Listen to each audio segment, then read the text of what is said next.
that from?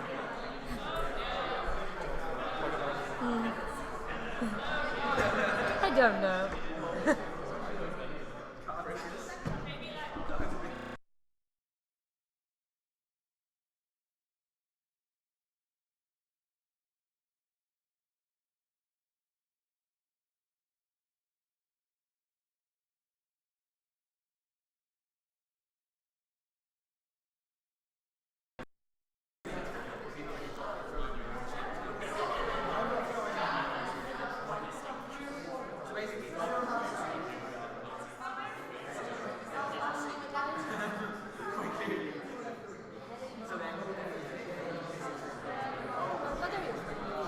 I gotta head, so just bring me my charger back, like tomorrow, please.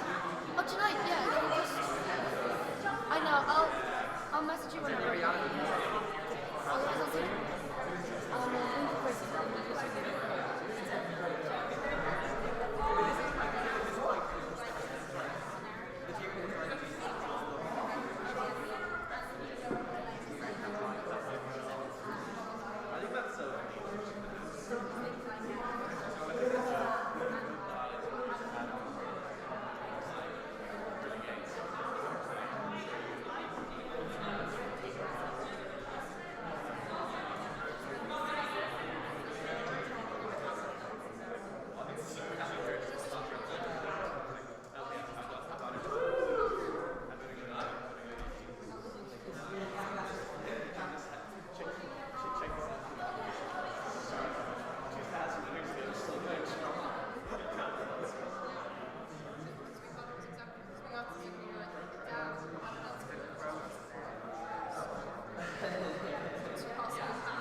The motion was this house would keep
privilege motion number 3, motion of congratulations to Cathal and Dermot for running a very good Grattan's competition, and congratulations to the finalists for making it to the final.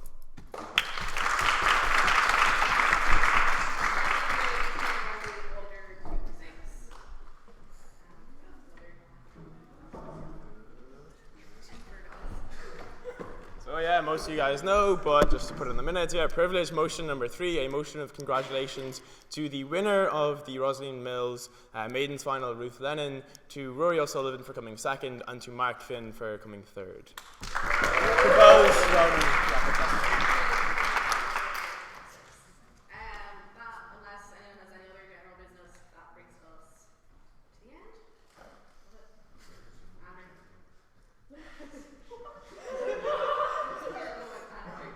Oh yeah, time for questions as well. Second time, Mr. Treasurer, are there any things? Okay. I hereby adjourn this meeting.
that she hunted down the ghost of Jangle, the disgraced former auditor, whose ghost still haunts this building, and who she managed to convince to write her speech for her. I wasn't actually there for the final myself, even though I organised the competition. I have received numerous calls to resign since, but I'm not going to, especially since that's basically my main job for the year. I am supposed to look after the honorary members or something, but no one really knows who they are or cares really. But yeah, I'll give it a go at sort of outlining what happened in the final. So Shivani got up and gave a speech. Most people, that's not to say the speech wasn't excellent or anything, but most people, however, were fixated on her bow tie, so much so that in actual fact we were supposed to have a best bow tie competition, but because I wasn't there and I forgot to tell it to anyone, she actually won the best bow tie competition. Sorry, Mark, yours was American flag, it's not great. Shivani's was pretty good. Anyway, so our next speaker then, Patrick Burns, who prefers to go by Paddy around his Irish friends, so people don't realise he's American. Unfortunately, that usually is given away when he starts talking and people hear his American accent. But he decided to preface his speech this time by singing the American national anthem, and then went on to talk about how we should all support that hero of democracy, Donald Trump, who is that really did not deserve a clap. Finally then, Darren O'Brien at the end spent her speech reading out the 1916 proclamation. In fact, our judge from Mason Hayes and Curran, our sponsors for the competition, we sort of, because they sponsor us, we kind of have to put one of them in the judging panel. They're usually not that good. In fact, our judge from Mason Hayes and Curran wanted to give Darren the win, not because of the content of her speech, but just because she read out that proclamation so well, with such style. There being no further business, the meeting adjourned. And are there any objections to my signing these minutes, just read as a true and accurate record of the last public business meeting? And I shall duly sign away. And call upon the motion once again. As this is a competition final, we will not be accepting POIs from the floor. However, while the adjudication process, we will be taking 4 floor speeches, 2 on either side. So if you would like to participate in one of these, please just pass up a piece of paper with your name to it. And the floor is more than welcome to offer POIs for speakers. Thank you. So the question before the House this evening is that this House believes that the Irish Republic has failed. And I would now like to call upon first Mark Finn to propose that motion to this House.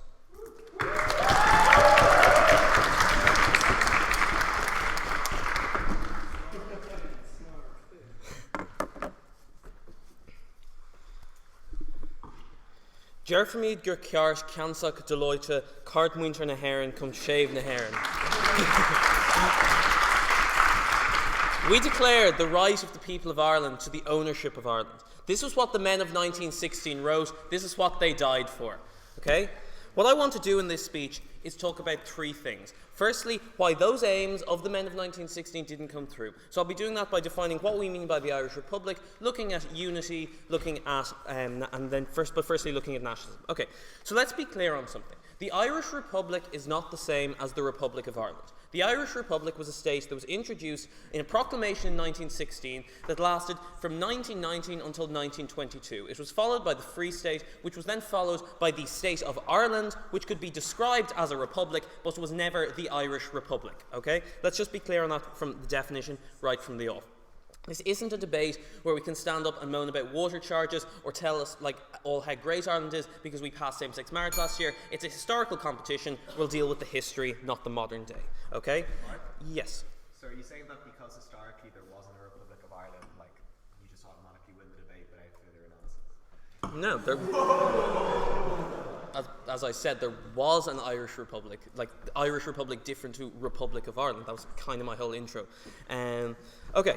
So 2 things in this speech. Firstly, independence. Secondly, let's look at unity. Okay, so like we say that symbolism really matters in terms of independence. It's not enough to say that we are a republic for purely like practical things. Otherwise, we think that people would have been perfectly content with home rule. Considering that the dominion status of the Irish Republic was only like a few steps above that, like we think that symbolism mattered. We think that the fact that the British monarchy was still the head of state, was like an oath of allegiance had to be taken, was important. We think that that is something that like the men of 1916 objected. We think that that sort of oath was something we wanted to get rid of, because with it we are not entirely like our own independent state. We don't achieve that goal of nationalism, that goal of independence. We say that that was something that the Irish Republic didn't achieve. We say that the Irish Republic like let this dominion status last. We say that by the Irish Republic, which was the republic that signed this treaty, that said like we're happy to take this, we're happy to take this system where we sort of get our own government, but like sort of have to be handheld by the British government. We say that isn't enough. We say that as like if we want Ireland to be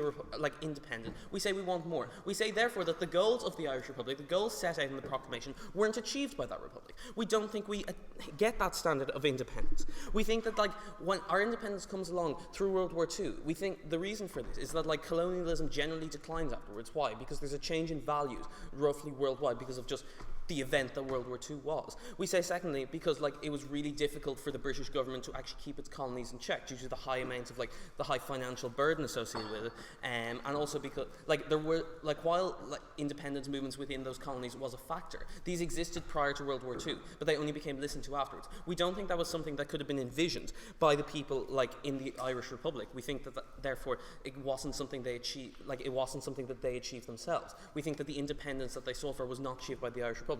Therefore, we say it is something that is failed.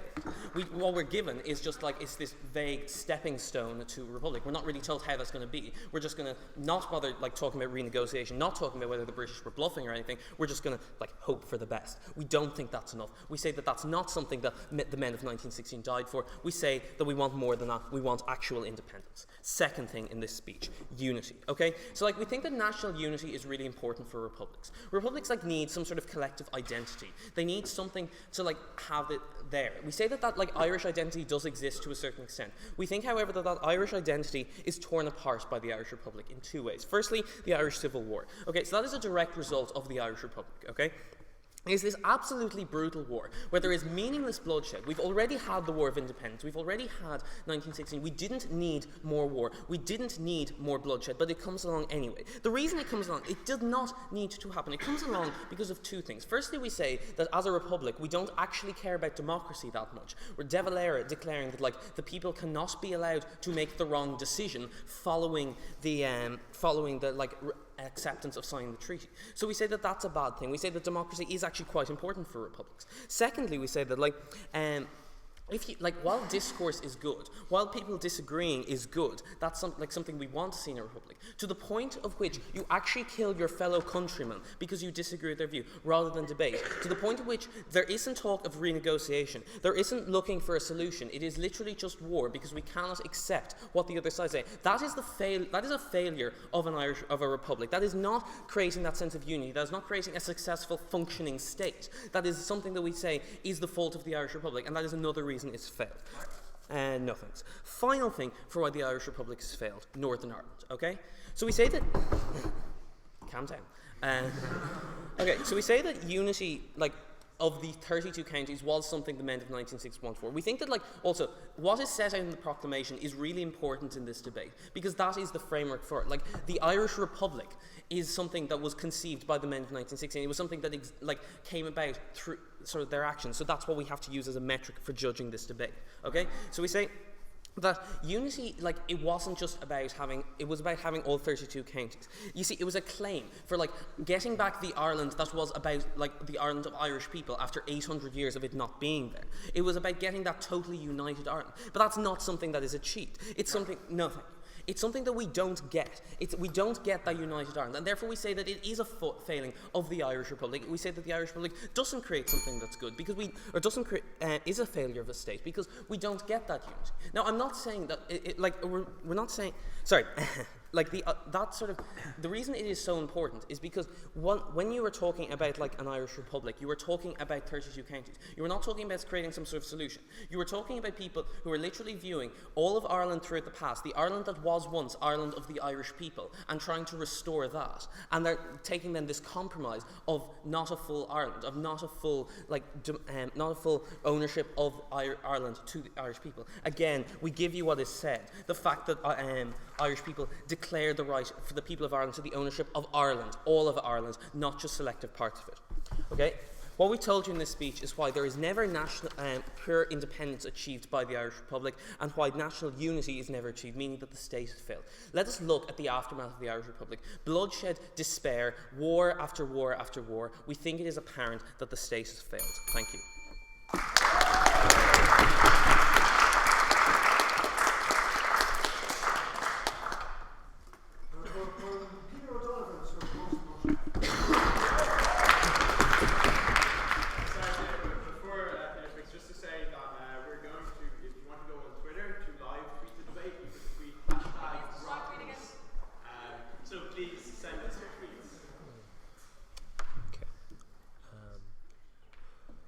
Ladies and gentlemen, we stand today in the chamber of the Dublin University Historical Society, an institution that was set up as the Historical Society on the basis that the Irish people could not be trusted to, as opposed to a debating society of Trinity College, because it was believed that the Irish people could not be trusted to discuss current events and could only be trusted to discuss events of historical significance rather than events that were going on at the time. We think that the fact that the Irish Republic has led to a state in which we are able to discuss modern issues, in which we are able to take control of our own destiny and shape the country in the way in which we choose, is a sign that the Irish Republic has been a success in that way, even if the first speaker wants us to only talk about the past. I'm going to say that, even if you take his conception of the debate as correct, which you don't necessarily do, we're going to say the Irish Republic did not fail on the basis that it led to the modern Irish Republic. We think that he's overly dismissive in talking about the idea that the Republic as it was set up was a necessary stepping stone. It is important to note at the point where the treaty was being negotiated, the Irish negotiators were desperately seen as legitimate negotiators rather than an illegitimate terrorist group. They were incredibly grateful to be invited to negotiations in the first place because that was a major concession on the part of the English. Also, that the English had just significantly better negotiators. They had negotiators who had just negotiated the Treaty of Versailles, were extremely seasoned as compared to a basically totally amateurish bunch of Irish individuals. The concessions that were gained in the treaty were the best that the Irish realistically could have gotten at that point, and those concessions did lead directly to a functional independent Irish state. It is important to note that despite what Mark tells you about World War II, the fact that Ireland took a course England did not want it to by remaining neutral in World War II shows that Ireland was at that point functionally independent anyway and gained total independence after that. Okay, so I'm going to talk today about two things. Firstly, the impact that the Irish Republic has had on the Irish people and why that is good, and secondly, the impact that the Irish Republic has had and can continue to have on the rest of the world. And I guess we're talking about the modern Irish state, but I'm talking about it as an institution that comes from the Irish Republic, as he was talking about. Okay. The Irish Republican tradition was influenced very strongly by the revolutions over in France, the United States, and America. Do you think the Irish Republic has been consistent with the underlying philosophies that inspired those revolutions? Look, we think that was an aspect of the Irish Revolution. We think that there were many other people within that country who had vastly different ideals, and in setting up a country, you must listen to the ideals of all the people within that state. You cannot talk about a certain individual aspect of that movement and say that was the legitimate part of that movement, as you in some way justify why those who had different ideals and different beliefs in that country should have been shut up. Okay, so now talking about why the Irish Republic is a success. Okay, so we say it's very important that the Irish Republic pulled through and created a functional united state after the bloody civil war that Mark talked about. We think that it is a clear success that the Irish Republic managed to do that in the wake of that bloody carnage. We think that uniting Northern Ireland with the Irish Republic, which is not possible due to the strong unionist presence in Northern Ireland, it's not a failure to not unite with it. That was just an impossible thing to do. We think that it's important to note that even if some of the prospectors later on are going to talk about the conservativeness of the Irish state as it was set up, it is important to note that reflects the country as it was at the time. As I said to Jamie, you have to listen to everyone in a country when setting up that country, otherwise others won't consent to being part of that country. I think it's important the Irish state has created a situation, as I've told you, where Irish people can discuss those issues. It is important, even if you think something like, say, the 8th Amendment to the Constitution is a bad thing, it is important to note that it was voted for by 67% of the population at the time, and the fact that we now have institutions like the HIS where we can debate those kind of things means that we can bring about social change in that way by changing people's minds. minds through doing that, which we wouldn't have been able to under the rule of the British. We think that that's very important. We think that no thanks. We think that totally kicking the British out of the Republic was also a major success of the Republic. We think, like, everyone probably already knows all the bad things the British did, but like there's things in history like the attempted genocide by Cromwell and the idea of like the Irish just being a problem who were getting in the way of land that the English should have taken. There was the famine during which food that was present was taken away under armed guard. So people ended up starving just so English landowners could have a bit more money. We think that there are things like the penal laws, which forbade Catholics from holding certain positions of power, like the Lord Lieutenants of Ireland, and restricted their education in a way that forced those who wanted to educate the children educated in a Catholic way to go underground. We think that those things were only totally repealed by Section 5 of the Government of Ireland Act 1920, when the Irish Republic that Mark wants to talk about was being set up. We think that it's very important that those laws were totally repealed, and that the legacy of those laws, which disadvantaged the descendants of Catholics compared to the descendants of the Protestant ascendancy, have ended up going away. So that, like, in the modern time, it's no disadvantage to be a Catholic. We think that is an important success of the Irish Republic. And it's not a disadvantage to be a Protestant either. That's an important success in the main republic, maybe not necessarily in the north. That's a major success of the Irish state in getting rid of those social divisions in terms of the egalitarianism of that. We think that these structures set up by the Irish Republic have facilitated economic growth within the state and through things like investment in technology and reinvestment in education once that economy started taking off, and also because of like what was an intelligent strategy for a fairly small country to have a fairly low corporation tax and to use that to gain benefits for its people. I think that's important because it facilitated like enormously improved infrastructure in terms of roads and motorways throughout the country, and an education system that has university departments that are some of the top in the world, for example the Trinity Math or the UCD Math department. We think that those are major successes of the Irish state. That is the I'll take I. Okay, like this is called being in Europe while it developed. We think the Irish state has had so many problems in terms of like the influence of the Catholic Church that we cannot. Okay, that's totally untrue. Like, there's loads of Eastern European countries that don't have nearly the same kind of standards of living as Ireland does, and Ireland wasn't. Ireland wasn't a similar situation to them at one point. Like, we don't think you can claim that it's just because we were in Europe. Like the Irish state has had successes in terms of economics. Okay, so now I'm going to move on quickly to the impact that Ireland Republic has had and can continue to have in the rest of the world. Okay, so I've said it before. Like, the fact that Ireland remained neutral during World War II showed us had functional independence because the English did want us to join in on our side. We think that the fact that Ireland wasn't neutral was a very good thing because it meant they could help the Allies in a better way due to that policy of benevolent neutrality. Because if they had been on the side of England, they likely would have been invaded at the point when Germany had control of most of Europe, and Ireland wouldn't have been able to do things like provide the weather reports that were necessary to win the war because they gave the weather reports necessary for the D-Day landing. And we think that's a very good thing they wouldn't have been able to do if they hadn't had that independence. We think that was a very positive impact in the world. I think that Ireland does good things in terms of peacekeeping because of Ireland's neutrality means that you can use Irish peacekeepers in certain situations where peacekeepers from other countries would be seen as enemies and would be seen hostilely by local forces, but Ireland's neutrality policy allows them to provide peacekeepers for that situation, which makes them a positive impact in the world. Finally, then, I want to say that Ireland, according to the World Giving Index, is the most charitable country in Europe, and given that we're a tiny country, that's quite an impressive thing. We think that's valuable because it means the Irish people have chosen to give a large chunk of their money to charity. We think charity is good because it frees the money to incentivize people to do nice things for people who can't afford help, and also it funds important scientific research that otherwise would be unprofitable. We think that therefore it's very good for countries in the world community to give a lot to charity, and that's very good for the world. And the Irish Republic has created a scenario where people are financially secure enough and generous enough to give a sizable portion of their income to charity. We think it's a very good thing. In conclusion, I'll leave you the words of Patrick Pearse. We've lived to see an Irish Republic proclaimed. May we live to see it established firmly. May our children and our children's children enjoy the happiness, prosperity, and freedom that it brings.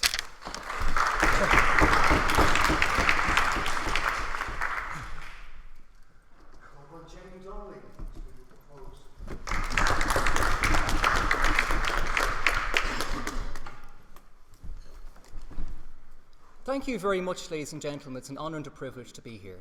I'd like to start the speech with a clarification. Republicanism is a broader political philosophy that a world or a government should govern according to the will of the people, but while having a written constitution and a rule of law to balance out those desires. That's what distinguishes a republic from a democracy. It has to have broader checks and balances to regulate power. Examples of political philosophers include Rousseau and Montesquieu. Examples of republics include, at the time, the American Republic and the French Republic. And coincidentally, these are also republics which had a very massive impact on the ideology and philosophy of the United Irishmen, the Fenians, and the Republicans of 1916. If there's one thing this debate should mean, is if we're gauging Ireland's value as a republic, we have to evaluate it insofar as it conforms to the broader standards to which we hold republics which operate by the philosophies of republics. In that sense, I posit the Irish state has failed in its lack of separation of church and state, in the weakness of its legislature, preventing it from being a healthy cornerstone in a separation of powers, and the subsequent inability of Ireland to tackle inequality. In these senses, Ireland has failed. And there's a broader point here to be made, and that is that all of these were intentions that were held by Irish revolutionaries at one point, but which fell by the wayside post-1922. So in order to examine the context of the Irish Republic, we have to look at its motivation, because Wolfe Tone and others of his ilk were very much conscious of the need to have separation of church and state, because they knew the influence and power that the clergy had over in France. They knew that a body which has such great social power, once had great political power, would be very difficult to hold to account under any system of checks and balances. What did this mean in an Irish context? It meant that the Catholic Church had an active role in Irish public institutions, including healthcare and education. What this means in terms of the Irish Catholic Church's role in education is it had a role in teaching its private morality and become part of public morality. And this had a very harmful, damaging effect, because when it comes to the child sex abuse scandals, it was very difficult to hold the Catholic Church to account in this way, because the guardian that you were bringing your complaint to was probably taught by the Catholic Church when they were in school. They probably had relatives who were in the clergy themselves. That's the extent to which the Catholic Church ingratiated itself in Irish political life. It generated a conflict of interest whereby they were so invested in education and the formation of the new generations that to go against the Catholic Church, to charge it for things such as sex abuse, was completely unthinkable. That's why it was so important that Eamon de Valera should have enforced a strict separation of church and state, because it would have prevented the kind of situation whereby the Catholic Church knew it could get away with these abuses because it knew it had its foot in the door of public life in the first place. That is the first failing. The second failing is that Ireland has failed to tackle inequality over the course of history. We only need to look at the first meeting of the Dáil in January 1919 to see that the democratic programme was passed almost unanimously, and this is something which committed to help to provide for the poor in Ireland and to have the foundations of what would eventually become a welfare state. But this is forgotten about post-1922 and fell by the wayside. The problem is not the Irish Free State wasn't aspirational.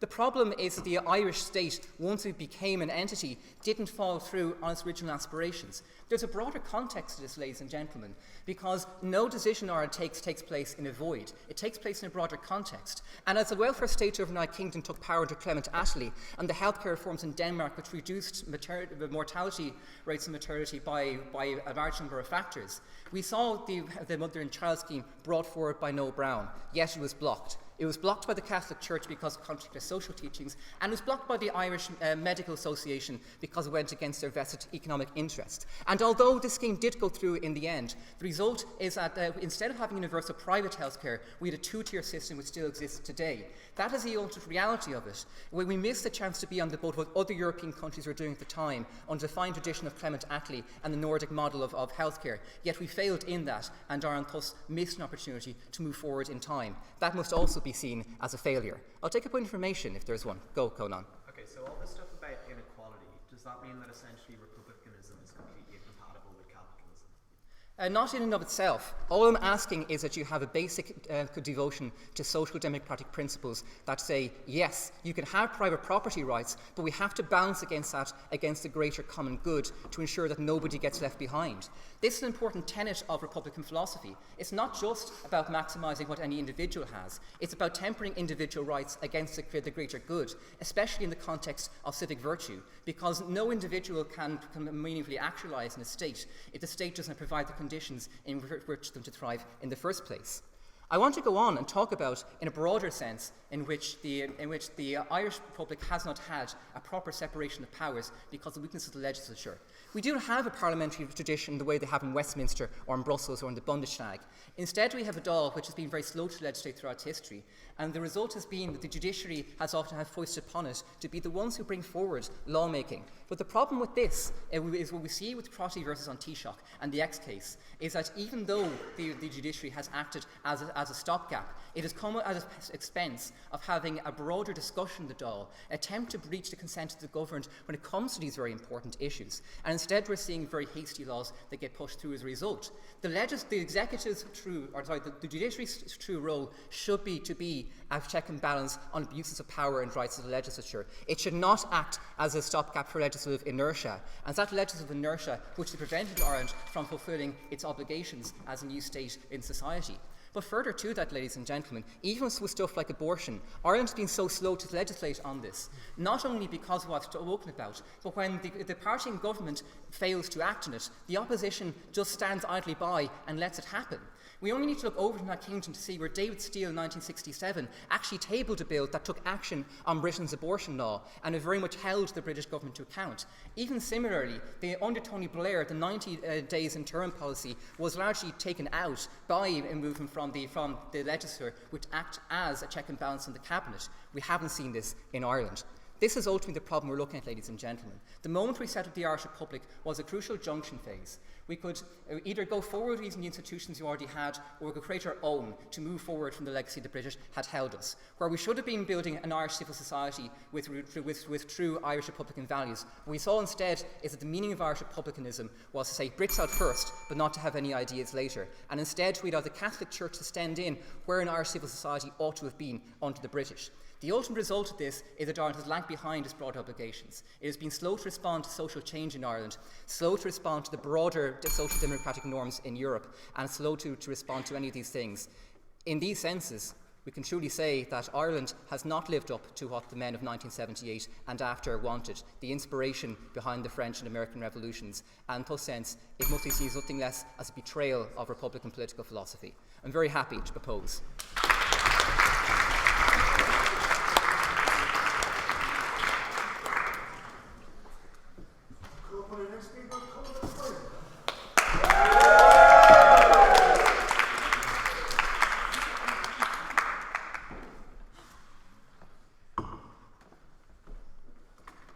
Ladies and gentlemen of the College Historical Society, ladies and gentlemen, I think it is fundamentally at odds to the very core ideals of republicanism to stand up here and to espouse the ideology or the beliefs or the desires of men who died a century ago when they wrote down like a particular set of rules, right? We think all of that flies in the face of republicanism. We think that what republicanism is about, as was said in the Proclamation of 1916, about all the children of the nation being treated equally insofar as that would be possible in order to determine like their own destinies. I'm going to talk about a couple of things in this speech. First of all, I'm going to offer like some rebuttal, like specifically focusing on historical stuff, and then I'm going to talk broadly about what a republic is and what we can expect from a republic with specific reference to the influence of the Catholic Church in Ireland over the years. Okay, so first of all, I just want to examine this phrase, like this idea, like this is not what the men of 1916 died for. Like, I think the fact that pretty much every JCO or ENS committee can use it in their like hackneyed event description for whatever club night they've cooked up this time is indicative of the fact that no one really knows what the men of 1916 died for, right? Note also, we never hear what the women of 1916 died for because they didn't get to have a say in any of that at the time. And I'd ask you, ladies and gentlemen, no thank you, I'd ask you, was it the connection with Celtic mythology and Hibernian roots that Yeats espoused? Was it Pearse's Catholic theocracy? Was it indeed Connolly or Larkin's socialist workers' utopia? Was it whatever garbled weirdness the Jesuits hammered into Mark before he escaped from Gonzaga?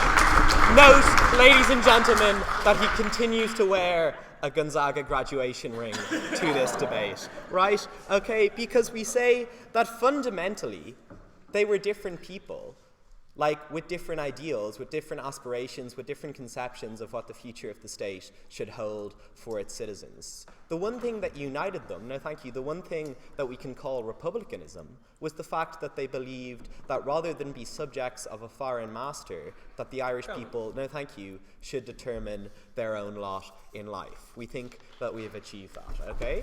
So first of all, this historical stuff. Okay, so we hear from Mark that like the fact that the Irish Republic wasn't brought into being was what caused the Civil War.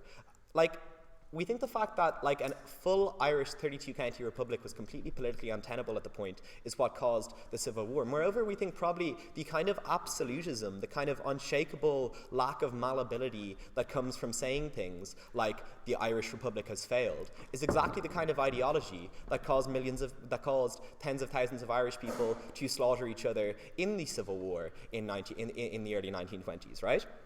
We hear furthermore that, like, well, it was the fact that we didn't have a full united 32 county republic. We think it's far better that the majority unionist population did not have their self-determination compromised and were not subjugated to the rule, no thank you, of a majority that would have undoubtedly discriminated against them, just as the Catholics were discriminated against in the north, like in the first place. Furthermore, then we hear from Jamie, well, the reason that republicanism has failed is because we were too capitalistic, or because we didn't have a welfare state or proper abortion legislation like England. No, thank you. I'd like to point out that England is a monarchy, and I'd also like to point out that, no, thank you, that republicanism is in no way incompatible with capitalism. Okay, I think generally what these guys are espousing in terms of stuff like, well, we have economic inequality, we had too much influence from the Irish state. I think the kind of thing that they're talking about, the kind of republic they want, is the kind of republic that would have to be founded, no thank you, on not only a different constitution, not only a different conception of what a republic is, but on a completely different set or conception of what Irish identity was at any point during the 20th century. I think it's something that you would have to find a new set of Irish citizens who wanted different things from the things, no thank you, that they actually wanted at the time. No thank you. Okay, right. No thank you. So what is a republic? No thank you. Okay, so we think a republic fundamentally is about creating an overlapping consensus of the good, right? It's about, as Plato declared, the fact that when people can set the limits to the bounds of their own behavior, that is what truly makes them free, right? So then we have the stuff that no, because there was not a separation of church and state, because people were ruled to some extent by Catholic values, it was not truly a republic. No, thank you. Bear in mind that 99% of the population for the 20th century held that as their individual morality. Even if you had absolute direct democracy, it is likely that those norms and social values would have been reinforced anyway, right? And then they say, no, thank you. No, thank you. That even nowadays, we still have that. No, recognize the fact that the place in the Western world where religion flourishes most is in the Republic of the United States of America, where there is a complete and utter separation of church and state, and yet it dominates the legislature, it dominates political campaigns, it dominates political life. The tools, no thank you, fundamentally, that were given to us by Republican ideology were the tools that allowed, for example, the leader of the party that signed Ireland into a republic in 1948 or 1949 to get up in the Dáil, no thank you, in 2011 and criticize the church because of the results in the Cloyne report. And there was a time, ladies and gentlemen, when those same individuals mentioned no thank you. Yeah, go ahead, yeah. Okay. To determine their own lot in life was something you agreed is fundamental for the Irish Republic. The Irish Republic, which only exists from 1919 to 1922, did not achieve independence. Please tell me how that is in your book success. As in, the 26 counties of people who wanted independence achieved independence. The majority population of Ulster Unionists who found it fundamentally against their being, ideology and identity were not subjugated by a foreign government.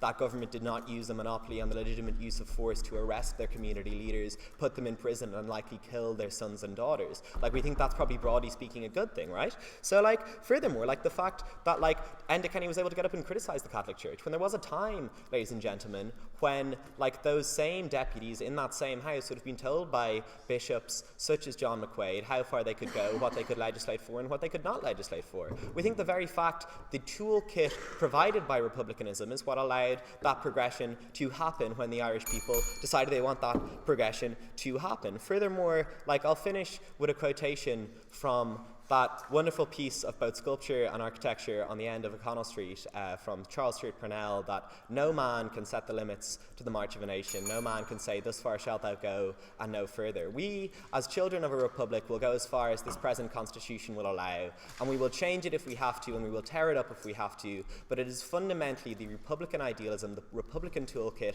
that allows us to march forward, that prepares us for whatever future we can determine for ourselves.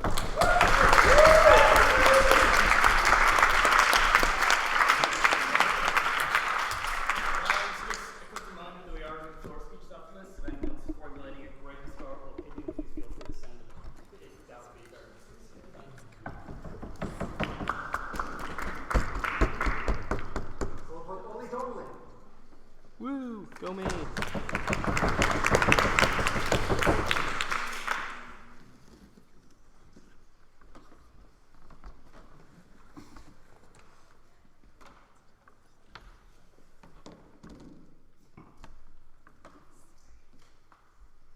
Mr. Speaker, they stand on a mass grave of 155 fallen women and declare it the mound of their success.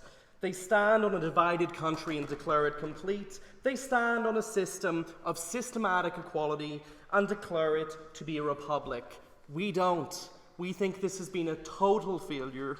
We think that any of the successes they claim are successes of being in a modernising world, but we think the scars of Ireland's past have borne too harshly and too significantly for us to declare any kind of success here. Two things today. And firstly, we're going to talk about the Catholic Church, how that is the deepest, worst scar in Ireland. And secondly, we're going to talk about what the men of 1916 actually died for and why they died in vain. But let's talk about the Catholic Church before that. So in the 1922 Constitution, we recognise the special position of the Catholic Church and the undue power given to it. Note that that's completely separate from the ideals of the Republic. Note that that's at complete odds from the proclamation and the declaration of wanting, like, religious and civil liberties for everyone and religious freedom. So we think that's a problem. But we note that that stays until 1972, when the Fifth Amendment removes it. We don't think that matters because we note that 10 years later, in 1982, we get the Eighth Amendment banning abortion unequivocally because of Catholic morals continuing, right? We note that Ireland doesn't have legal contraception until 1993 because Catholic morals continue. And we note that they continue because of social engineering by the Church, provided for by that Constitution initially, provided for by the fact that we had an education system founded on this special position, that we had a health system founded on this special position, by the fact that we had bishops consulting politicians because of this special position. We think that special position is the first failure they have to recognise. We think it's the deepest scar of the Republic. But what happens with that special position, right? Well, what happens with it is that the Catholic Church uses its morals to create systematic abuses and systematic oppression. So I could talk about sexual abuse. I could talk about anything here. I'm going to talk very specifically for a few minutes about the Magdalen laundries, because I think noting that this is one of many examples of something that is horrible points out that it is so deep and terrible that we have this as our state. So let's talk about them. These laundries were for fallen women who were, sexually promiscuous, as they would have said, because they broke Ireland's moral code on what it was to be correct or right. Note that sexual promiscuity isn't a problem. Note that sexual promiscuity is being a student, right? Moreover, note that these residents called penitents, which is, I just reject inherently the idea that you're being penitential for being, in any way, for being in no way wrong, right? Were young women that had either had sex outside of marriage, often because they were victims of rape, or because they were unmarried mothers, right?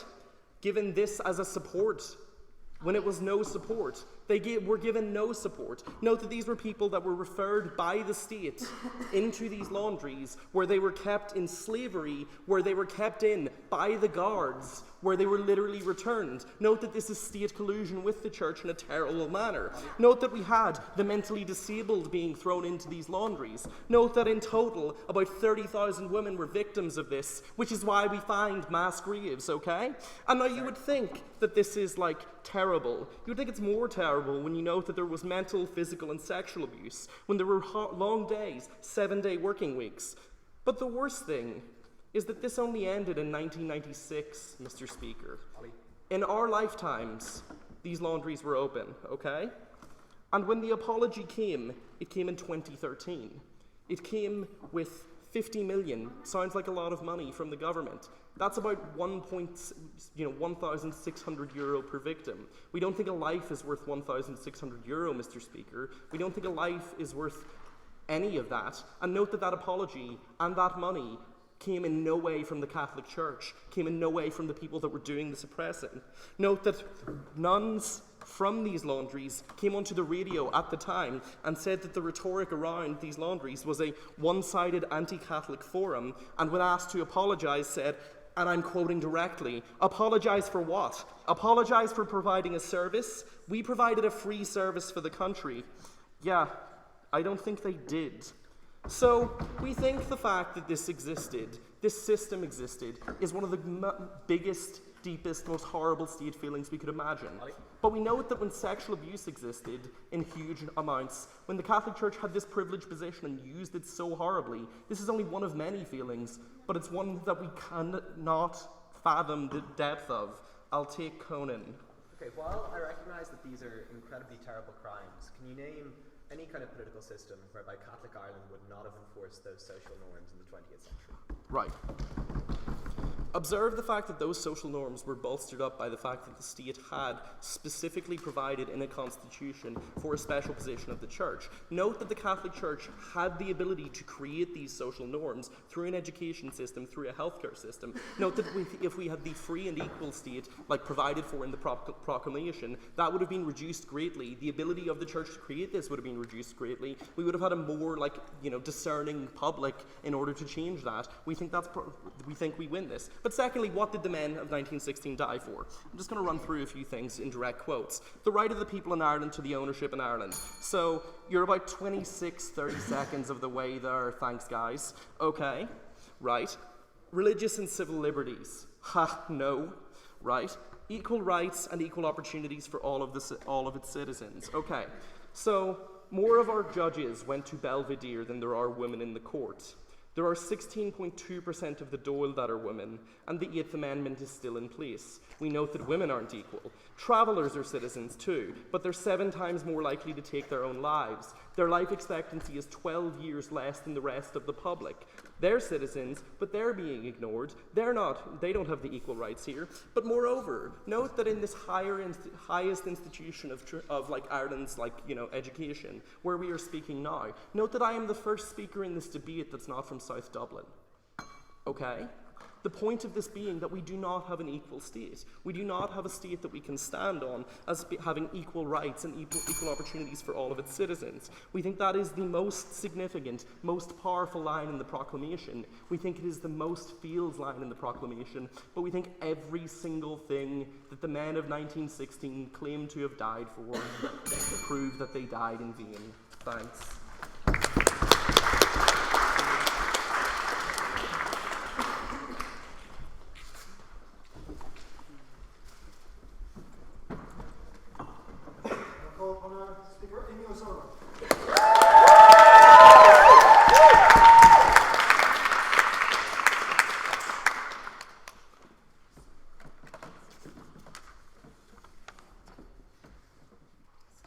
So in order for something to fail, it first has to have a fairly reasonable chance of success. That's how failure works. It's a binary option. There's success, there's failure.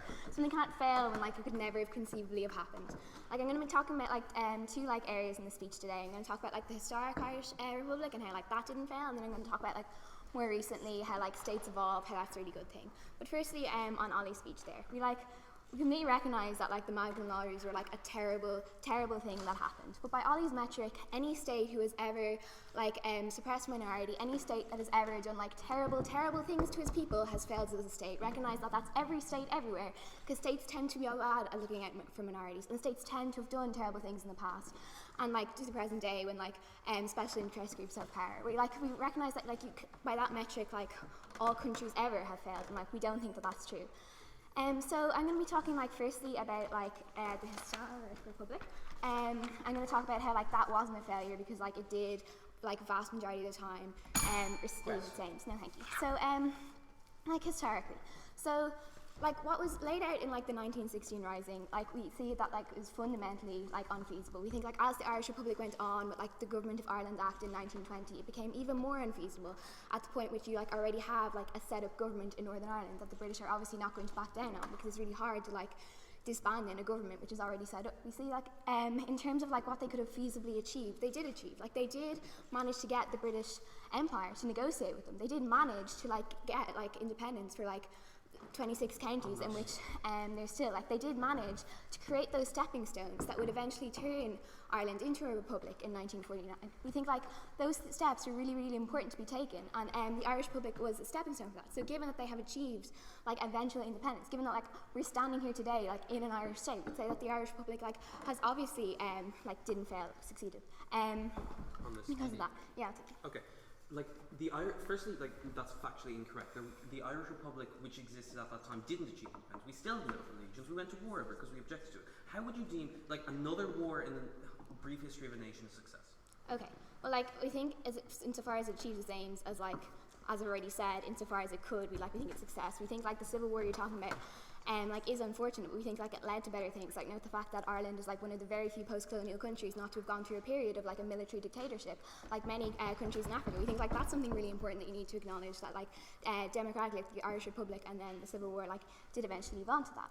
I'm going to talk about like more recently, and how like republics and states like need to evolve with its people, like they need to evolve as society moves on, and like the Irish state has done that and like is doing that even if it's a bit slower than we like. So like no state is perfect. Like there's never been like a perfect state set up. There's never been a perfect constitution set up because people are imperfect and people do make those sort of mistakes, and like overall societal views like tend not to be perfect. But we see like a country is a continuous thing that's alive and like changes as people change and changes as generations change. So we think like a more important measure of success is not like the many failings in the past. It's whether like the country is working to like address those failings, whether the country is working to like go with the views of the people and like try to get better. We think like the definition of a failed state in general is like one which the government has like lost control like politically and economically, where there's like lots of paramilitary forces at play when like democratic elections don't take place. Like given that like I am standing here and I have access to healthcare, given that like all the people, everyone in Ireland like has access to like primary education, secondary education, given that everyone can take part in like constitutional referendums, changing the thing we don't like about the Republic, and changing like the views of the past, we think that's really important in terms of the state like not being a failure, because you can change the terrible things in the constitution. We think the fact that like it has a civil service, all these things point to like a successful state. So like the role of the state is to like best serve its people, and we see like the Irish Republic has like attempted to do that throughout its history, like albeit badly. We see that like and because it's like a live thing.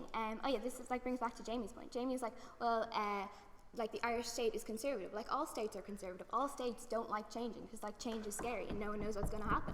We think that the fact that the Irish people, like especially now, are willing to embrace that change, and they're willing to say no, like we messed up in the past, but like we're going to do better now. We see like this is happening like every single day with the fact that the stuff about like the special place in the church, which I'm going to talk about now, is like being challenged, and the fact that like you now cannot get fired from your job like purely based on your sexual orientation. We think that all shows that the Irish state is like open to change. We think like the discourse around like the 8th Amendment, the fact that that's finally something that like you could come out and say that like you had an abortion, the fact that there's finally politicians agitating for that change. We think it's like slower than we like, but we think that all shows success. So now I'm going to talk about like the church and state now, and that's the thing. So in terms of like the special space of the Catholic Church in the Constitution, that probably wasn't a good thing.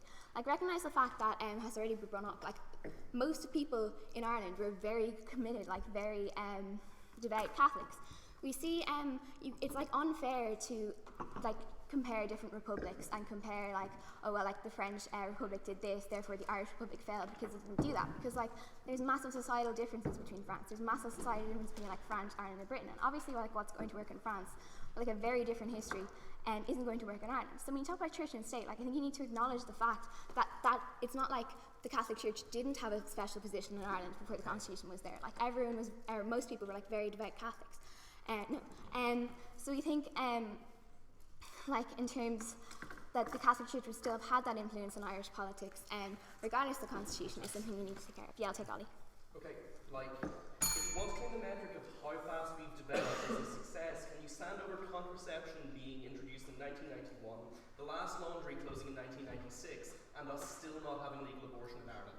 Okay, like, obviously I'm not going to stand over them because they were terrible things. I think the fact that, like, they're no longer as terrible things proves that, like, what I've just been saying is the state is a live thing, and the state, like, caters for the needs of its people, and the state eventually gets to a stage where those things no longer happen. Like, obviously in 1920 they weren't going to set up a state where contraception was available to everything, because, like, they genuinely thought if you had sex outside marriage you're going to hell. Like, that was a thing that they did to try to protect their citizens from, like, their souls being damned or whatever. We think that was, like, probably, like, they had the best intentions at heart, even if, like, didn't work out like that.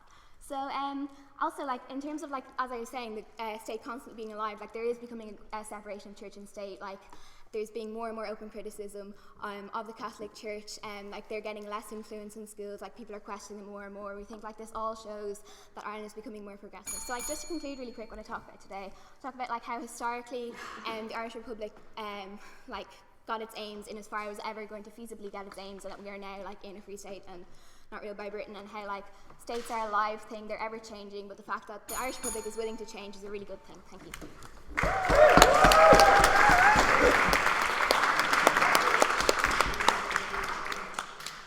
Okay, so we're going to be bound, we're going to be rocked, we'll actually do 6 full speeches. So the next three. Yes, right. So, crop in order, we're going to have Andrew Blendercastle, German Republican, Ron Rua, and then at off we have Izzy Sweeney, Chris Baskin, and James.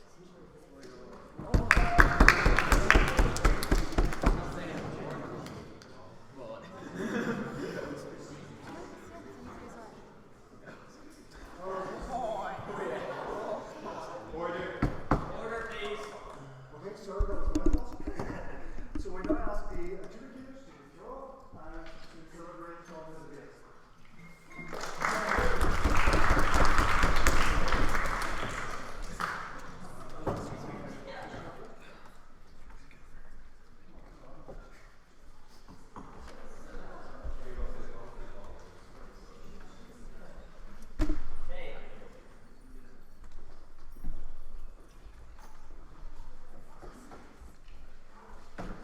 So, we call Andrew Blendercastle.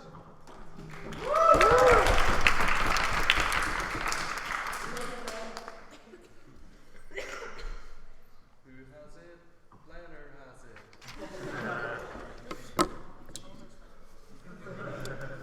5-minute speeches, is it? 4, excellent. Much like the Honourable Chairperson's attempt to say my name, sometimes a society tries, fails again, next time maybe they'll fail better. I'm only joking, most people screw it up.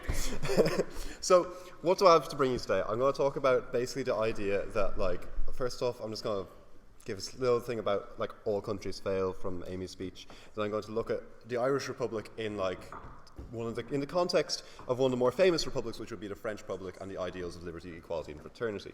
First off, I just want to say that, like, yes, I do think all states fail. I think we all fail, and I think a lot of life is failure. I think that the Irish country, Irish government and the Irish as a country have continued to fail. You've seen this from up to 1996, you've seen it in the crash, and you've seen it today in the various issues we have with things such as the travellers community, as I will get into. So, to start off my speech, I'm going to talk about liberty. So, like, we were told that we've broken free of British rule. We've broken free of this, like, these hands controlling us. But, ladies and gentlemen, first off, we have this, like, entertaining idea of, like, oh, we really snubbed or we really stuck our tongues out at Britain during World War II. The fact is that we were helping Britain for the entire of World War II. It's a complete and utter fallacy to say that we were neutral in that war. No, thank you. We were quite simply trying to keep it quiet so we could avoid being bombed. No, thank you. Continuing that on, obviously there was the church, which has been brought up multiple times. I'm not even going to go into that. Today we have issues with you know, the hands, and we have Europe, we have the EU, which controls how we act, which continues to make us do things that quite often we do not like to do, and is not always beneficial for the Irish people. We see our sovereign territory, our sovereign waters being encroached upon by European fishing vessels, and we are told by side Opta we have not failed as a country, when in fact we can't even maintain our own borders. To move on, like, the idea of equality is hilarious. There's still parallels to the days of 1916, before 1916, when we see William Martin Murphy, we see the lockout. Today we have issues with people like Dennis O'Brien, who continue to, like, form monopolies over our own water systems. Like, ladies and gentlemen, you ask yourself this: is there truly equality in Ireland? Like, we have been told our GDP has risen above 2007 levels, yet when we actually look at the day-to-day running of the country, when we look at people on a day-to-day basis, most people in the Irish society are still hurting and still feeling the effects of this recession. And we're told that we have if you want to tell me there's equality in this country, then I would really like to dispute that with you, and I would really like to say that that is a serious failing of this republic. In a country that's meant to avow equality, we have issues with that. We have issues with the travelling community who can't even go into shops without shopkeepers saying, I've spent several times, I work in retail, and like any time someone of the travelling community goes into a shop, it's immediately, okay, I want you to go out on the floor, yeah, just look like you're around, make sure it's clear you're around, because that's what people think of these people, and it's outrageous, ladies and gentlemen, for us to say that. And with that I'm going to move into fraternity, this idea that first off, yeah, like, there is no brotherhood in Ireland. Ireland is a very divided country when we have people like that. We continue to see divisions up in the north, and we continue to see, I kind of think of fraternity more as a kind of just be sound. And let's be honest, if we've brought it up time and time again, we've brought up the Magdalene Lunges, we've brought up various instances of our failures as a nation. And we have failed, ladies and gentlemen, to be brothers to our fellow human beings. We've failed to be brothers to each other. Ladies and gentlemen, Ireland has failed as a republic. I don't think it will continue to fail as a republic, but I think that it could do a lot better. And as I said, try, fail, fail again, fail better. Thanks for listening.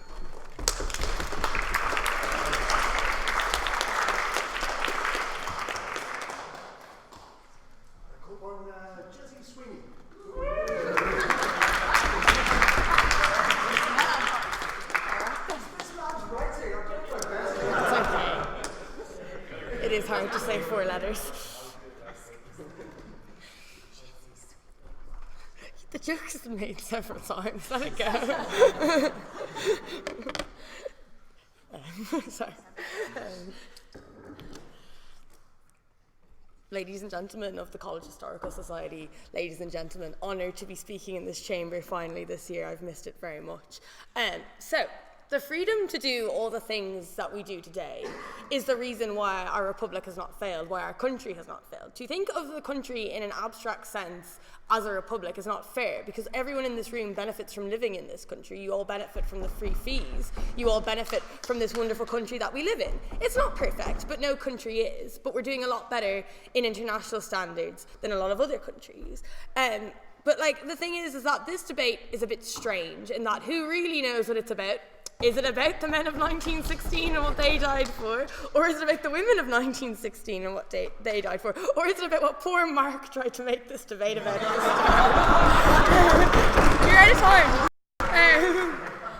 But by declaring that it has failed means you've forgotten many things that we have managed to do and that we will manage to do.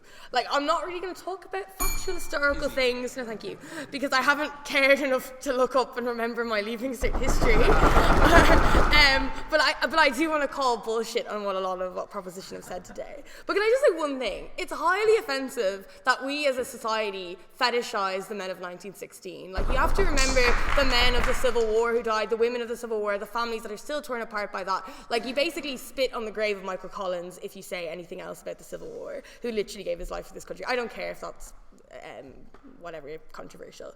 Okay, so When Ollie and Jamie get up here and say, we don't have abortion, we're a bit unequal, but like, let's recognise that we are privileged and that we do, like, and that women in this country have been able to vote since 1918 in comparison to Saudi Arabia, who only, like, women only had the right to vote this week, right? And let us recognise that even though the Catholic Church did a lot of terrible things, they also did a lot of good things. Like, they also did, like, many good things, like, such as providing, like, just a social outlet and, like, education for many citizens in the north and in the south across many years. And, like, they were very good, like Mark, it's not a competitive debate in work, it's a and like, but the thing is that even though I don't have access to abortion, I still have the right to go out on the street and say, get your rosaries off my ovaries, and I still have the right to, like, speak in this chamber and say stuff like that without fearing for my life or fearing indeed for anything else. And, like, the fact that we could get on the contraception train and go up north and get contraception back whenever it was, my nana did it, but, like, the fact that we have the freedom to say that we want and not fear retaliation from a foreign monarchy means that the Republic is indeed still flourishing, and means that we can still, like, be quite happy about the country that we live in, and we should be happy about the country that we live in. No, thank you. On the question of the North, yes, like, it is a crying shame that we're not a 32 Republic entity. I think that most of the room in the country probably think that, but there are a significant amount of people who genuinely don't think that and who want to have, like, British citizenship, and I think, like, it's important that they have the ability to self-determine how they're ruled and what their lives can be, and more importantly express their allegiance to the Queen. It's a pedantic outline that they give you, what did the men and women of 1916 die for? But what they really died for, like, apart from, like, all the words that they, like, set out, or the declaration, sorry, I'm very tired, but I just want to say this, was freedom, was the ability to determine oneself and one's life without foreign power, the ability to learn Irish and play our games in safety without the worry of any harm coming to us. They wanted us to be able to wear a tricolour down the street on St. Patrick's Day. They wanted us to be able to speak Irish. They wanted us to be able to learn Irish. They wanted us to be an Irish nation rather than a nation that was controlled by a foreign country. But moreover, the ability to be able to criticise that state and to be able to be free, and we should be very grateful that we live in such a beautiful country with such a beautiful history and such a beautiful language that we all take for granted every single day. And I'm very proud to live here, I'm very proud of our Republic, and I'm very proud to have given this speech. Thank you.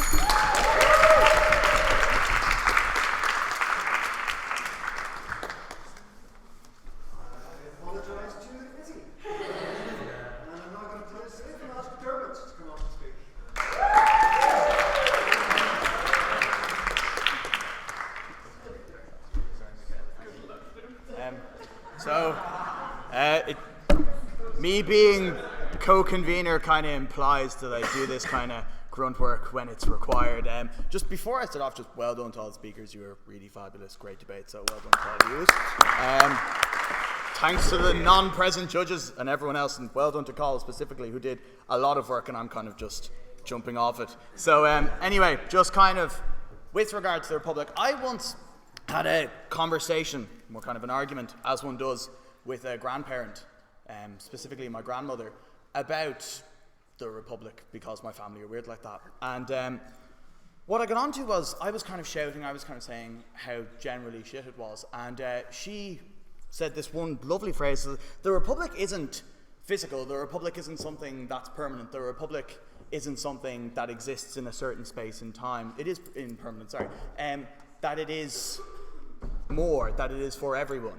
That the Republic is something that is so much more intrinsically related to us as a belief, rather than related to us as a state or related to us as an entity, which we kind of consider like, oh, the Republic, I'll vote within the Republic elections or whatever. It's not like that. It's an idea. However, the idea was great. The idea was pure. The idea was beautiful. There were Protestant women in the movement. There were Irish women in the movement who were Catholic. There were a vast array of representatives from all across Irish society who joined the movement. However, that movement was taken over and corrupted by would-be zealots. And those zealots drove that movement further and further into the clutches of the Catholic Church through propaganda and ideology that was forwarded by the right, that brought ideas about how unionism was bad. No, thank you, Neve. That brought ideas about how anything that wasn't nationalist must be Protestant, must be English, must be with regard to the empire.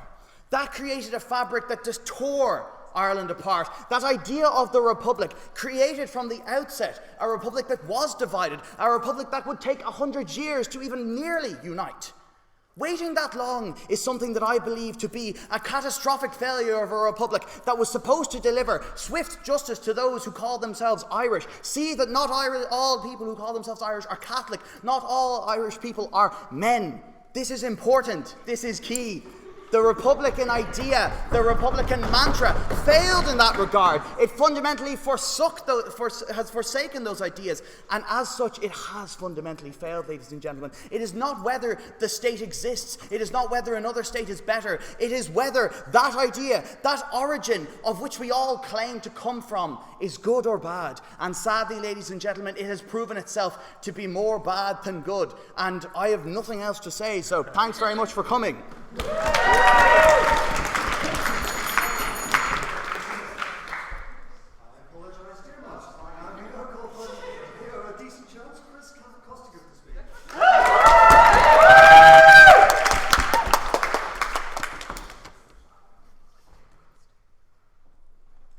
Between 1845 and 1849, 1 million citizens of this nation, and 8 of our entire population, needlessly died. There was enough food to feed the people who were starving, but the British government insisted on the grounds of laissez-faire economics that food be exported from this country, and those people be left to die. But moreover, senior British civil servants who were in charge of that, like the noted Lord Trevelyan from that song we know about, he isn't just someone who was made up. He was literally an assistant Treasury Secretary who was in charge of relief in Ireland and in charge of economic processes. He referred to in the writings of saying things like the famine was effective population control and that it was sent from God for these Catholics. These were the people who were controlling us. We asked this question simply: had that happened elsewhere in the UK? Had there been a significant famine like that somewhere else? Would different results have occurred? Had that happened in the south of England, what necessarily would have occurred there? Would there have been sufficient amount of relief given there? We say that there would have been. We say that for this to have stopped, when what the men of 1916 actually died for was the ability and the sovereignty of Ireland to be able to protect itself in situations like that, to be able to protect itself from oppression, and to be able to ensure that its citizens are guaranteed through its own parliament an ability, no thank you, to be able to protect themselves and to ensure that that sovereignty occurs. First off, though, this idea we get from Mark, this interesting idea that the Republic of 1916 to 1922 failed because there was partition and because it wasn't entirely as independent as they would have liked, and it wasn't a full republic at the time. So his definition of success, I suppose, would have been an extremely long, bloody conflict in which thousands more people died, in which there would have had to have been war crimes committed to try and encourage Unionists in the North to join. There would have had to most likely been ethnic cleansing to encourage those people who had hundreds of thousands of them who had literally signed in blood in the solemn covenant that they wouldn't necessarily be part of a home rule parliament that was still in the UK, never mind an independent Ireland. Those people never could have been reconciled and brought in. No thank you. His version of success is destruction, it's death. It's a country that could never recover from scars in that regard. But moreover, no thank you, after our independence, we say the North still suffered immense structural oppression. That was extremely difficult for Catholics to be able to integrate within that society. They were treated as second-class citizens. We think this one of the greatest successes of the Republic was being someone who was willing to fight for the North of Ireland, who was willing to claim sovereignty over all Irish citizens, who was willing to go to places like the UN and bring up the cases what occurred to them. It was them being able to negotiate in things in 1986 in the Anglo-Irish Agreement, being at the table there, trying to fight for those rights. In 1998, having Irish negotiators there for the Good Friday Agreement. Why is this so specifically important? Because it was better to have them at the table. It was some outlet in those negotiations who weren't just the extremes of the Irish Republican movement, who were trying to there and start them. They were trying to also achieve outcomes to protect those communities and to protect those groups. But also another success of the Irish Republic that is often forgotten was actually the extremely effective integration of the Protestant community within the 26 county Irish Republic when compared to the integration that had occurred of Catholics in the north of Ireland. See specific examples of how the Protestant education system was extremely well funded, those schools were extremely well protected. See how they were within the civil service, they still maintained such a particularly successful part that, like the Taoiseach Garret FitzGerald said that there was a sense of civic responsibility among Irish citizens, except it predominantly came from the Anglo-Irish community, and how those individuals occurred. Moreover, look critically at one of the great successes of the Irish Republic. Is how when all across Europe during the 1940s and 1930s, when countries were falling to extremes, were falling to fascism, where the fledgling democracies of which Ireland was one, were collapsing under the rates of extremes, falling to that. We did not do so. We were able to put down extreme movements within Ireland, like the Irish Republican Army. Look how Eamon de Valera, even though he came from that tradition, was so willing to aggressively cut down on aggressive Irish republicanism within Ireland. Look at how when he came to power, he was unwilling to settle scores. scores. Look at how the fact that the fascist movement, like the Blue Shirts, was so effectively removed, how it was never able to significantly be able to gain traction. The Irish Republic in the 1937 Constitution has lasted so long and protected individuals in a way that others simply didn't. Its longevity stands to it stands to Ireland, and it stands to a society that protects people. Finally, just on what Prop has been saying and all these social failures that have occurred, if their definition is true and that a society needs to be perfect to succeed, then my contention is there actually isn't any republic anywhere. Can they tell me one where there is? Couldn't be happier to oppose.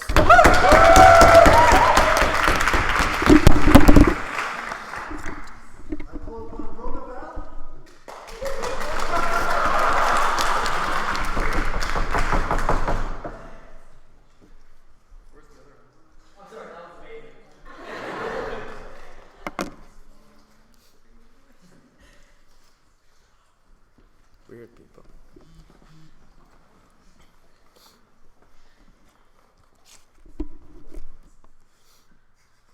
Amy watched me give a speech last week saying that all states are inherently oppressive, all states have inherently failed, yet she has the audacity to get up here and say, oh, if we agree with proposition, that means that all states have failed. And sure, like, obviously they haven't. Like, what I want to talk about in this speech is why they have. First, though, just sort of one piece of rebuttal towards Izzy, who says, oh, well, like, we're not as oppressed as other people here in Ireland, therefore, like, it's totally grand. Like, we think we're still oppressed to some extent. Like, well, like, not me personally, because I'm like a straight white male who's like relatively middle class, so I'm fine. But a lot of people who have already been pointed out on proposition, like, are still quite oppressed. We think that's like pretty bad, and we think some of that is due to the fact that the Irish Republic is essentially a state, which is what I'm going to talk about. So I'm going to talk about like sort of three things. First of all, I'm going to talk about consent and legitimacy. Second of all, I'm going to talk about like what you would have instead of a state. Third of all, like why states are inherently oppressive. I realize I only have like a minute for each of those points, but I'll try anyway. No thanks. Like I'm sort of doing this mainly because like junior cert history was my worst subject, so I have like really no idea what the Irish Republic is about. Like for all I know, Mark could actually be right. He may well have won the debate. I don't know. So like a bit about consent. So like the majority of people like both do not consent to the state they live in that they are like born into it, and like do not have the means to move out of that state, both because they may not have the money to leave. Oh God, like oh no, I'm grand, really, thanks. Both because they don't have the money to leave that state, and also because like the way society is set up is that there are a lot of other states who generally don't want to take you. Like voting isn't necessarily a way to consent to that state, since a lot of people don't vote. I don't think you, and even if you do vote, you often vote for the loser. And like third of all, like just because you may use the services that state provides, like often you have no choice, and that the state has a monopoly on those services, and like it generally like it takes your money in the form of taxes. Go on. If it's about the College Historical Society, like I have to. I mean, like if once again the solution to a chamber debate is anarchism, why did you invite the members of the opposition here tonight?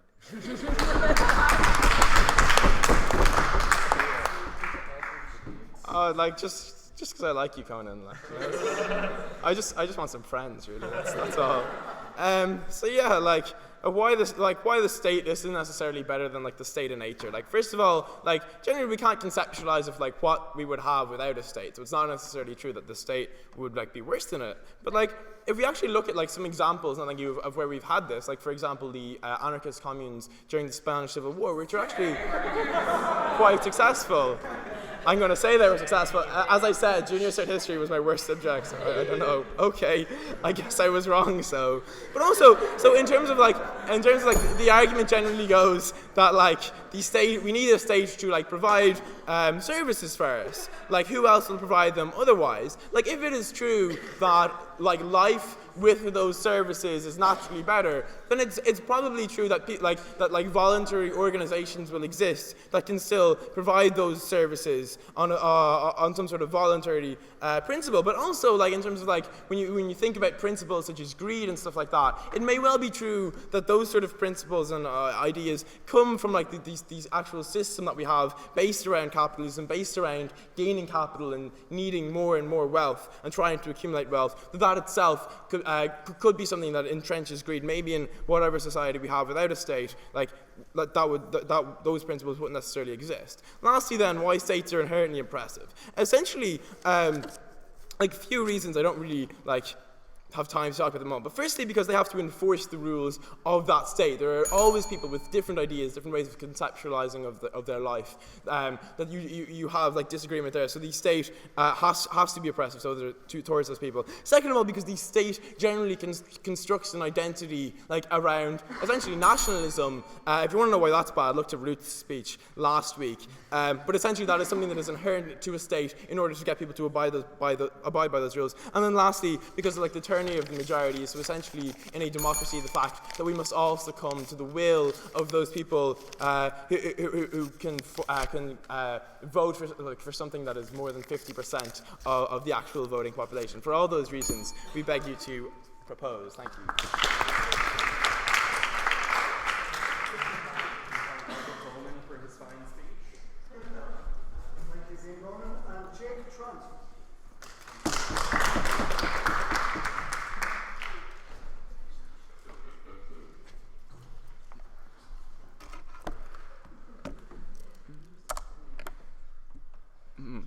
Ladies and gentlemen, Mr. Chair. So this is going to be just like a big, long speech of rebuttal. So first of all, I'll start with Mark and his 1919 to 22 Irish Republic. So first of all, there is a massive difference between Home Rule and Dominion status. I cannot emphasize this enough. Home Rule is like devolution, no external affairs. Dominion status, yes, external affairs, own army, own currency, own foreign policy. So foreign policy, you can go to the League of Nations, etc. So that's pretty much independence, whereas Home Rule is very far from independence. Secondly, on the whole, 32 counties things, it's a lovely idea and all that, but the problem is that it's not really militarily possible. The IRA by 1922, the IRA is pretty much being destroyed after the attack on the Custom House, and you'd have to pretty much fight to the death against the UVS. So that's not really possible. So in times like these, it does really pay to be pragmatic. You got to make sacrifice sometimes. And then secondly, interesting thing I noticed about the proposition is they mentioned three things. It was the Anglo-Irish Treaty, the 1937 Constitution, and thank you, and something I believe someone said something about the EU, bossing us around or something. There is something that they all have in common, actually, that I noticed. The Irish people all voted for all of them in a democratic referendum. So the special position of the church was voted for in the 1937 Constitution by the Irish people, which is sort of the whole idea of a republic, that you vote for things. On the whole idea of like democracy, that is one of the reasons why the Irish state can really be considered a success, since the very fact that we live in a stable democracy today, and the fact that we don't think about that shows how successful it was. In the 1920s, the idea that democracy might not survive was actually a very real threat. There was a real threat of like an IRA takeover or like an army coup. There almost actually was one, but it was defeated. But see, the fact that most people in here don't know that, I imagine, shows how successful democracy was. No, thank you. And secondly, also on the whole, I believe it was Chris was saying about authoritarianism. Ireland is actually interesting. That I believe it's the only majority Catholic nation in Europe that actually didn't become an authoritarian state during the 1930s, which is quite stable democracy. In fact, our constitution in 1937 was actually very liberal for the time. Considering it is 2 years after the Nuremberg laws, and we're talking about everyone can have their own religion, etc. Even if we do have a special place in the Catholic Church. No, thank you. What else? And an interesting thing I noticed about what Ronan said, actually, he was talking about anarchism and voluntary organizations. Funny you should mention that, since a thing I noticed that has actually happened before in the 19th century. The state weren't providing an institution, and a voluntary institution did step in, the Catholic Church. No one was providing healthcare or education for many of the people, so the Catholic Church stepped in and provided for them. And no, thank you. So just thought I'd point that out. And secondly, on the ideas of like equality and stuff, obviously and equality, it's a lovely idea, but is there ever really like a true equal democracy, or is it just like that's the problem with theories? They're great in theory, but when they hit reality, they tend to get a bit messed up. So like is there any republic in the world that is really truly equal, even monarchies, since interestingly like the nations we praise as being super great Scandinavian countries are actually all monarchies. Thought that was interesting as well. And what else? And who mentioned benevolent neutrality? Was it Blen? I think it was Blen. That's like a success for the republic as well, I would argue, because like we managed to like sort of be on the Allied side and avoid getting bombed at the same time. Like, that's really smart diplomacy. What else? And oh yeah, back to the Northern Ireland thing. The whole so through although we didn't attack them, we negotiated over time, and then we got the Good Friday Agreement where now we have a situation where they can vote to join the Irish Republic if they so wish through a democratic process. You know, that whole Republican idea of voting and stuff. Good. And I believe my time is up, is it? Yes. So I beg you to propose.